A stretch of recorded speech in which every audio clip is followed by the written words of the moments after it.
प्रिय विद्यार्थियों, आपका पुनः स्वागत है। मैं इस वीडियो में आपके साथ जिस विषय पर बात करूंगा वह है कुषाण सम्राट कनिष्क और बौद्ध धर्म। आप देखते हैं कि कुषाण साम्राज्य का सर्वाधिक शक्तिशाली, योग्य, कुशल शासक कनिष्क था और उसी के समय कुषाण साम्राज्य अपने चरम की पराकाष्ठा पर पहुंचा और उसके समय में समाज के विभिन्न क्षेत्रों में अभूतपूर्व उन्नति हुई, विकास हुआ। हम जब देखते हैं कनिष्क के साम्राज्य विस्तार, उसकी उपलब्धियों, उसकी विजयों, तो उसकी जो भारतीय इतिहास में कनिष्क की जो महानता का कारण है, जिस कारण कनिष्क एक महानतम, योग्य और सम्मानित सम्राटों में जो स्थान प्राप्त करता है भारतीय इतिहास में, उसका कारण उसकी उपलब्धियां या विजय या साम्राज्य विस्तार नहीं है, बल्कि एक विदेशी होते हुए भी उसने कनक मुनि, महात्मा बुद्ध के द्वारा बताए गए मार्ग, उनके द्वारा सुझाए गए धर्म को संरक्षण देने, उसके विकास के लिए, उसके विस्तार के लिए, संरक्षण के लिए जो कार्य किया, उसके लिए वो भारतीय इतिहास में प्रसिद्ध है। डॉक्टर हेमचंद्र राय चौधरी लिखते हैं कि कनिष्क कीर्ति उसकी विजयों और उसकी उपलब्धियों से नहीं है, बल्कि शाक्य मुनि के धर्म को राज्याश्रय प्रदान करने के कारण ही अवलंबित है।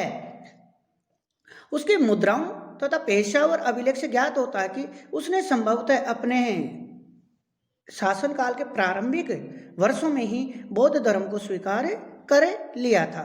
जैसा कि हम देखते हैं कि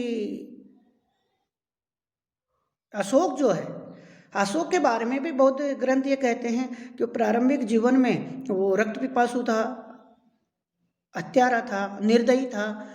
उसी प्रकार के जो बौद्ध अनुश्रुतियां हैं उनमें कनिष्क के बारे में भी ऐसे ही उल्लेख मिलते हैं कि वो भी इसी तरह रक्त पिपासु था बौद्ध होने से पहले, और बाद में उसको प्रायश्चित हुआ, उसको ज्ञान हुआ, बोध हुआ, तो उसने प्रायश्चित के रूप में बौद्ध धर्म को स्वीकार किया। हम जैसे अगर बात करें कि कनिष्क बौद्ध था, तो उसके समर्थन में हम विभिन्न बातों को हम देख सकते हैं कि अनेक बौद्ध ग्रंथ और जो साहित्य है उसमें कनिष्क का बौद्ध होना सिद्ध होता है। सूत्रालंकार सूत्र में जो सूत्रालंकार ग्रंथ है, बौद्ध ग्रंथ है, उसमें लिखा हुआ मिलता है कि कियानी चा अर्थात कनिष्क बौद्ध धर्म का अनुयायी था और उसकी अनुरक्ति बौद्ध धर्म में थी। धर्म पिटक निदान सूत्र में भी कनिष्क का बौद्ध होना सिद्ध होता है। अश्वघोष एवं कनिष्क के संबंध बताने वाले अनेक बौद्ध ग्रंथों में भी कनिष्क का बौद्ध होना सिद्ध होता है। राजतरंगिणी, जो कल्याण की राजतरंगिणी है, उसमें भी कनिष्क द्वारा बौद्ध विहार बनाने और बुद्ध अर्थात बौद्ध धर्म का प्रचार प्रसार का उल्लेख मिलता है। तिब्बती लेखक तारानाथ भी कनिष्क को बौद्ध धर्म का अनुयायी बताते हैं। कनिष्क द्वारा बौद्ध धर्म की जो चौथी बौद्ध संगति का आयोजन हुआ पुरुषपुर पेशावर अर्थात कश्मीर के कुंडलवन बिहार में, उससे भी उसका बौद्ध होना सिद्ध होता है। कनिष्क ने पुरुषपुर में एक बौद्ध चैत्य विहार बनाया था, जिससे भी संकेत मिलता है कि बौद्ध धर्म का अनुयायी था। इसके अलावा कनिष्क द्वारा निर्मित अनेक बौद्ध विहार मिलते हैं। जैसे मैंने आपको बताया, राजधानी में 400 फीट ऊंची है, 13 मंजिलों की मीनार बनाई, उससे भी। इसके अलावा अलबरूनी जो है वो कनिष्क के चैत्य के नाम से इसका उल्लेख करता है। पेशावर में एक टीले की खुदाई में स्वर्ण के ओप वाली एक धातु मंजूषा प्राप्त होती है, जिससे इस पर खरोष्टी लिपि में लेख लिखा है, जिसमें विहार महाराज कनिष्क के शासनकाल में बनवाया गया था।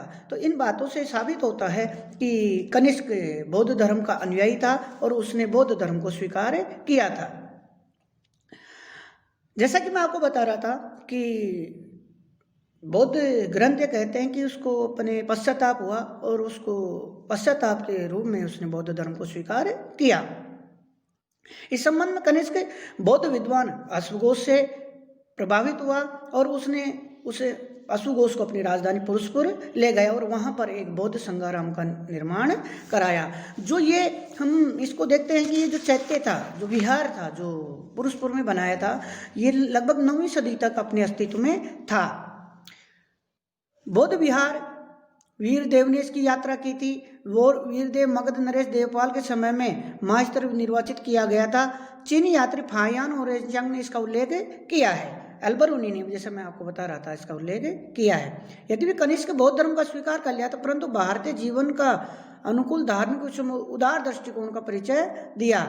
अर्थात उसने अपने राज्य में, अपने जो शासनकाल में सभी धर्मों को विकसित होने का, सभी धर्म के अनुयायियों को फलने फूलने, अपनी मान्यताओं को, अपने धर्म को पालन करने का पूर्ण स्वतंत्रता प्रदान की।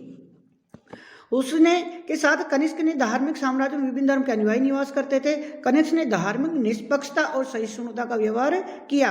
उसके सिक्कों से भी उसकी धार्मिक सहिष्णुता का हमें परिचय प्राप्त होता है। कनिष्क के चलाए गए 2 प्रकार के सिक्के हमें प्राप्त होते हैं। एक सिक्कों की लिपि यूनानी है और दूसरे सिक्कों की लिपि ईरानी है। इन सिक्कों पर यूनानी, ईरानी और हिंदी देवताओं के चित्र अंकित हमें मिलते हैं। इन देवताओं में हेराक्लेज, सेरापीज, सूर्य, चंद्र, शिव, अग्नि आदि हैं और इन सभी धर्मों के अनुयायी गुणगान व्यक्ति अलंकृत करते हैं। तो इनसे स्पष्ट होता है कि सिद्ध होता है कि कनिष्क धार्मिक रूप से उसका दृष्टिकोण बहुत व्यापक था, उदार था, वो धर्म सहिष्णु था और सभी धर्म के अनुयायियों को उसने निष्पक्षता, बिना भेदभाव के अपने राज्य में संरक्षण दिया और उनको अपने मत को मानने की स्वतंत्रता प्रदान की। बात करते हैं बौद्ध संगति। कनिष्क ने केवल बौद्ध धर्म ही स्वीकार नहीं किया, बल्कि बौद्ध धर्म जिसमें जो उसकी जो एक उदार शाखा थी, विस्तृत शाखा थी, समन्वयकारी दृष्टिकोणात्मक जो शाखा थी, महायान शाखा, उसका विशेषकर उसको उसने संरक्षण दिया। उसने बौद्ध धर्म के सिद्धांतों, शिक्षाओं को समझने का प्रयास किया और उसे अपने जीवन में उतारने का भी प्रयास किया, किंतु अनेक कठिनाइयों का उसको अनुभव हुआ। बौद्ध धर्म के शुरू में काफ़ी अस्पष्टता आ गई थी। बौद्ध धर्म के मूल तत्वों, सिद्धांतों के प्रश्न पर बौद्ध धर्म के आचार्य और विद्वानों में तीव्र मतभेद उत्पन्न हो गए थे। विभिन्न दार्शनिक सिद्धांतों की सूक्ष्मता, पेचीदगी और जटिलता के बाद से बौद्ध धर्म की सरल शिक्षाएं दब गई थी।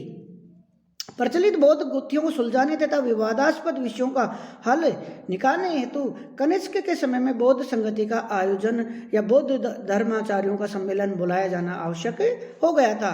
बौद्ध ग्रंथ में कनिष्क के राजत्व काल में बौद्ध संगति बुलाई गई। इसका उद्देश्य था विवादास्पद सिद्धांतों, मान्यताओं और जो संप्रदाय थे उनके मध्य समन्वय निकालना और उनका हल निकालना। कनिष्क ने बौद्ध भिक्षु पार्श्व की मंत्रणा से चतुर्थ बौद्ध संगति का आयोजन कश्मीर के कुंडलवन विहार में किया। तो वसुमित्र थे, वो चतुर्थ बौद्ध संगति के अध्यक्ष थे और प्रसिद्ध विद्वान अश्वघोष इसके उपाध्यक्ष थे। इस सभा में लगभग 500 विद्वानों ने भाग लिया। इस सभा में धर्म ग्रंथों के गूढ़ और जटिल स्थलों की परस्पर तर्क वितर्क द्वारा पूर्ण रूप से विवेचना, व्याख्याएं की गई और सभा में हुए वाद विवादों के बाद एक भाष्य संकलित किया गया। यह भाष्य विभाषा शास्त्र कहलाता है। त्रिपिटक पर एक प्रमाणिक भाष्य की रचना की गई, जिन्हें कनिष्क ने ताम्र पत्रों पर उत्कीर्ण करवाया और महायान संप्रदाय के प्रधानता होने के कारण महायान को राजधर्म घोषित किया गया और कनिष्क उसका संरक्षक बना। प्रोफेसर एलन घोष ने लिखा है कि संगति के मुख्य 2 कार्य किए गए। एक तो उसने यह किया कि नए विचारों और बौद्ध दर्शन को कतिपय नवीन विचार सारणियों के विकास में धर्म ग्रंथों को नए ढंग से लिपिबद्ध किया। नवीन लिपिकरण में संस्कृत भाषा का प्रयोग किया गया। संगति का दूसरा कार्य था बौद्ध धर्म की महायान शाखा को राजधर्म का रूप देना। इसके प्रचार के लिए कनिष्क उसका संरक्षक बन गया और इस चतुर्थ बौद्ध संगति का जो अधिवेशन, जो सम्मेलन हुआ, वो लगभग 6 महीने तक चलता रहा। महायान संप्रदाय का विकास। मौर्य और मौर्योत्तर काल में जिस तीव्र गति से बौद्ध धर्म का प्रचार प्रसार हुआ था, उससे प्रभावित होकर अश्वघोष जैसे विद्वान ब्राह्मणों ने भी बौद्ध धर्म स्वीकार कर लिया था। वे बौद्ध धर्म को हिंदू धर्म के निकट लाना चाहते थे। कौन? अश्वघोष जैसे विद्वान। फलस्वरूप बौद्ध धर्म भक्ति भावना का प्रादुर्भाव हुआ और बोधिसत्वों की आराधना प्रारंभ हुई। इसके साथ ही विदेशी तत्वों का भी उसमें समावेश होना प्रारंभ हो गया। इन दार्शनिक परिवर्तनों के फलस्वरूप बौद्ध धर्म में विभाजन हो गया और नवीन विचारधारा को उस महायान धर्म की संज्ञा दी गई। जो परिवर्तन चाहते थे, जो समय के साथ उसमें संशोधन चाहते थे, परिवर्तन चाहते थे, समयानुकूल उसको बनाना चाहते थे, वो महायान धर्म के रूप में विकसित हुआ। कुछ विद्वानों की मान्यता है कि महायान धर्म का अभ्युदय कनिष्क काल में चतुर्थ बौद्ध संगति के परिणाम स्वरूप ही हुआ। जैसे रॉलिन्सन महोदय लिखते हैं कि यह बौद्ध धर्म के इतिहास में नवीन युग के आरंभ होने की सूचित करती है और यह था महायान का उदय, जो हीनयान के प्रारंभिक बौद्ध धर्म से उतना ही भिन्न है जितना कि मध्यकालीन ईसाई धर्म प्रथम शताब्दी ईस्वी के ईसाइयों के सरल सिद्धांतों से भिन्न है। स्मिथ महोदय ने भी रॉलिन्सन के विचार से मिलता जुलता मत व्यक्त किया है। स्मिथ का कहना है कि जब से बौद्ध धर्म भारत की सीमा पार करके दूसरे देशों में गया, तभी से उसके प्राचीन स्वरूप में परिवर्तन होने लगे और उसमें भिन्न भिन्न धर्मों के तत्व आ गए। परंतु कतिपय भारतीय विद्वानों को यह मत मान्य नहीं है। वास्तव में हमें रॉलिन्सन का यह मत अधिक उचित प्रतीत नहीं होता कि अश्वघोष के विद्वान ब्राह्मणों के प्रयत्नों का प्रतिफल था, जो बौद्ध धर्म को हिंदू धर्म के निकट लाना चाहते थे। महायान संप्रदाय के ऊपरी विदेशी प्रभावों की अपेक्षा भागवत धर्म का प्रभाव स्पष्ट परिलक्षित होता है। अतः महायान का अभ्युदय कनिष्क से पहले ही हो चुका था। जैसा कि आर एस त्रिपाठी का मत है कि इसका प्रारंभ बौद्ध धर्म में भक्ति के समावेश के साथ माना जाना चाहिए। प्रोफेसर एल एन घोष लिखते हैं कि महायान के बीज हीनयान संप्रदाय में ही निहित थे। प्रोफेसर नलिनाथ दत्त कहते हैं कि पाली निकायों में ही ऐसे स्थल हैं जो महायान के सिद्धांतों की शिक्षा देते हैं। इसलिए डॉक्टर आर एस त्रिपाठी ने लिखा है कि यद्यपि प्रमाण सर्वथा प्रस्तुत नहीं, तथापि इस बात को मान लेने के लिए विशिष्ट कारण है कि महायान का उदय वास्तव में कनिष्क के काल से काफी पहले ही हो चुका था। यद्यपि महायान धर्म कनिष्क से पहले एक सजीव रूप में विद्यमान था, तथापि महायान धर्म का एक स्वीकृत रूप कनिष्क के समय में ही बना।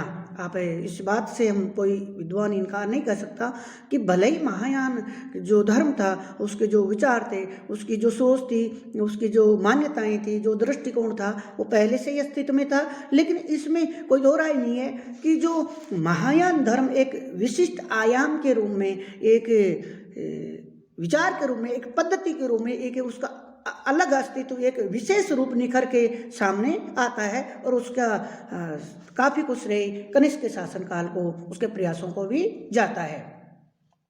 हीनयान धर्म शुष्क और सिद्धांतपरक था। उसका मोक्ष पर विशेष आग्रह है और मोक्ष के लिए वह व्यक्ति की इस कार्य हेतु निरंतर प्रयत्नशीलता को ही सबसे बड़ा साधन बतलाता है। इसकी दृढ़ आचारवादिता साधारण जनता को मनोवृत्ति के अनुकूल नहीं थी, क्योंकि ज्ञान और वैराग्य की उसकी शक्ति से बाहर थी। ज्ञान और वैराग्य हर व्यक्ति के बस की बात नहीं है। हम आम आदमी इतना ज्ञानी विद्वान नहीं होता और हर कोई इतना वैराग्य नहीं होता कि वो घर गृहस्थी को त्याग कर इनकी खोज करे, और वो भी कोई गारंटी नहीं कि अंतिम ज्ञान, वास्तविक ज्ञान, अंतिम सत्य का ज्ञान क्या है।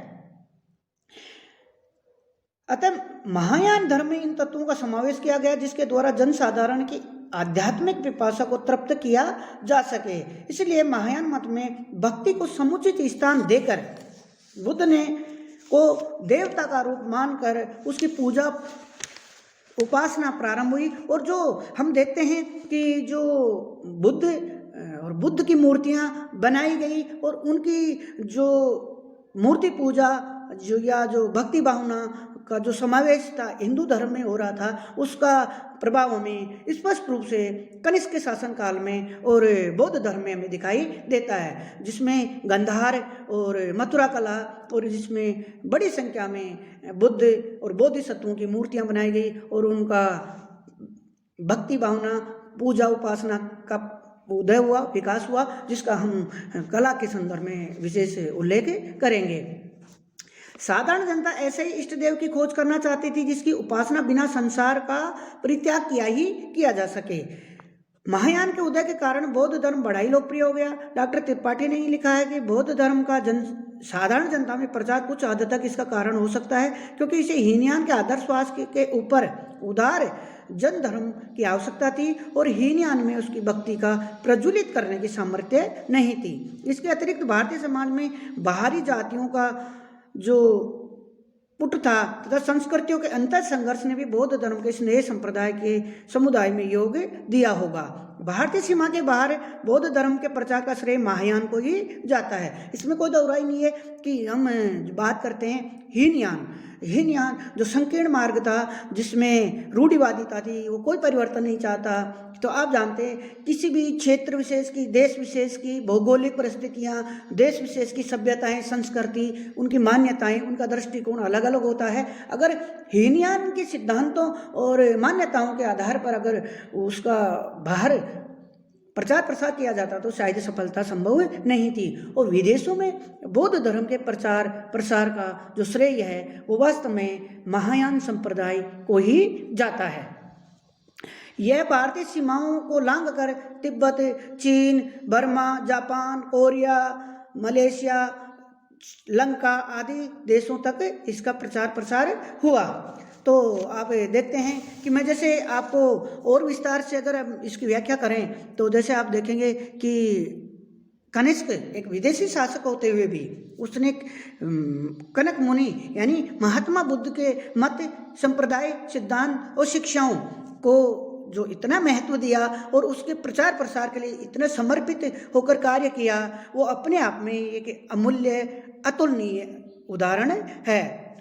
आप देखते हैं कि कनिष्क एकमात्र ऐसा भारतीय शासक है, भारत में शासन करने वाला शासक है, जिसने अपने सिक्कों पर महात्मा बुद्ध का चित्र अंकित करवाया। और किसी भी शासक के सिक्कों पर महात्मा बुद्ध का चित्र या आकृति अंकित हमें प्राप्त नहीं होती है, और उसका श्रेय केवल जाता है कनिष्क को। जैसे हम और अगर थोड़ी सी बौद्ध धर्म के बात करते हैं तो महायान संप्रदाय में परमपुराण बुद्ध को अवतारी माना गया है। वे सृष्टि करता है, भक्त वत्सल हैं और उद्धारक के रूप में प्रतिष्ठित किए गए हैं। बुद्ध को करुणामय कहा गया है, जिसकी शरण